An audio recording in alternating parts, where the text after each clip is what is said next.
Vitamin C పుష్కలంగా ఉండి iron ఎక్కువగా ఉండే అన్ని విధాలుగా ఆరోగ్యానికి మేలు చేసే. హలో అండి, అందరికీ నమస్కారం.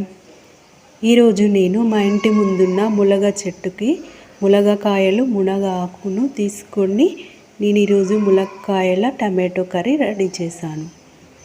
ఎంతో టేస్టీగా హెల్తీగా ఉండే ఈ కర్రీని మనం రైస్తో కానీ చపాతీతో కానీ తినవచ్చు.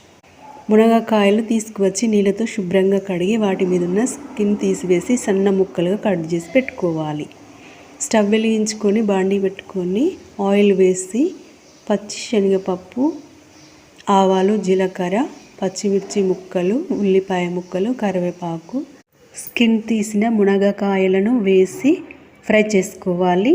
1/2 స్పూను పసుపు వేసుకొని ఫ్రై చేసుకోవాలి. అల్లం వెల్లుల్లి పేస్ట్ వేసి మొత్తం కలిసేంత వరకు ఫ్రై చేసుకోవాలి. సన్నగా కట్ చేసుకున్న టమాటా ముక్కలు వేసుకొని మొత్తం కలిపి లిడ్ వేసి అవి కుక్ అయ్యేంత వరకు కుక్ చేసుకోవాలి. 1/2 స్పూను కారం, 1/2 స్పూను ఉప్పు, మునగ ఆకు, కొత్తిమీర, పుదీనా నీళ్ళతో శుభ్రంగా కడిగి వేసుకొని వీటిని మొత్తం కలిసేంత వరకు కలుపుకొని లిడ్ వేసి కొద్దిసేపు కుక్ చేసుకోవాలి. ఇవి కుక్ చేసుకున్నాక రైస్తో సర్వ్ చేసుకోవచ్చు లేదా చపాతీతో కూడా తినవచ్చు. ఇందులో ఐరన్ పుష్కలంగా ఉంటుంది. రక్తహీనత ఉన్న వాళ్ళు ఇలా తయారు చేసుకున్న ఈ రెసిపీని తినడం వల్ల వాళ్ళకి రక్తహీనత తగ్గుతుంది.